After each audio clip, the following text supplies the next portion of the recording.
ಈ ಪ್ರಾಣಿ ಸಿಂಹಗಳ ಮೇಲೇನೆ ದಾಳಿ ಮಾಡುತ್ತೆ ಅಂದ್ರೆ ನಂಬ್ತೀರಾ? ತಲೆ ಕೆಟ್ಟು ನಿಂತ್ರೆ ರೈನೋಸ್ಗಳಿಗೂ ಟಫ್ ಫೈಟ್ ಕೊಡುತ್ತೆ. ಇದು ಕಾಮನ್ ಈಲ್ಯಾಂಡ್. ದಕ್ಷಿಣ ಆಫ್ರಿಕಾದ ಕಾಡುಗಳಲ್ಲಿ ಕಾಣಸಿಗುವ ಈ ದೈತ್ಯ ದೇಹಿ ಸುಮಾರು 1000 kg ತೂಕ, ಸರಿಸುಮಾರು 7 ಅಡಿ ಎತ್ತರ. ಆಫ್ರಿಕಾದ ಲಾರ್ಜೆಸ್ಟ್ ಆಂಟಿಲೋಪ್ ಅನ್ನೋ ಹೆಗ್ಗಳಿಕೆ ಇವನದ್ದೇ. ಇವು ತುಂಬ ಸೋಷಿಯಲ್ ಅನಿಮಲ್ಸ್. ಕೆಲವೊಮ್ಮೆ ನೂರಾರು ಸದಸ್ಯರ ದೊಡ್ಡ ಹಿಂಡಿನಲ್ಲಿ ಬದುಕುತ್ತವೆ. ಅಪಾಯದ ಮುನ್ಸೂಚನೆ ಬಂದಾಗ ಫ್ಲೇಮ್ ಅಂಡ್ ರೆಸ್ಪಾನ್ಸ್ ಅನ್ನೋ ಸ್ಪೆಷಲ್ ಟೆಕ್ನಿಕ್ ಯೂಸ್ ಮಾಡೋ ಮೂಲಕ ಪರಸ್ಪರ ಕಮ್ಯುನಿಕೇಟ್ ಮಾಡ್ಕೊಳ್ತವೆ. ಬಿಗ್ಗೆಸ್ಟ್ ಟ್ವಿಸ್ಟ್ ಏನು ಗೊತ್ತಾ? ಇದರ ಹಾಲು.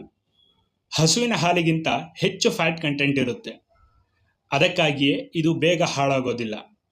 ಅಂದರೆ ತಿಂಗಳುಗಟ್ಟಲೆ ಲಾಂಗ್ ಟೈಮ್ ಫ್ರೆಶ್ ಆಗಿರುತ್ತೆ. ಪ್ರಕೃತಿ ಇಂತಹ ಅದೆಷ್ಟೋ ವಿಚಿತ್ರ ಸಂಗತಿಗಳನ್ನು ತನ್ನೊಳಗೆ ಇಂದಿಗೂ ರಹಸ್ಯವಾಗಿರಿಸಿದೆ ಅಲ್ವಾ? Don't forget to follow Mayavana wild life.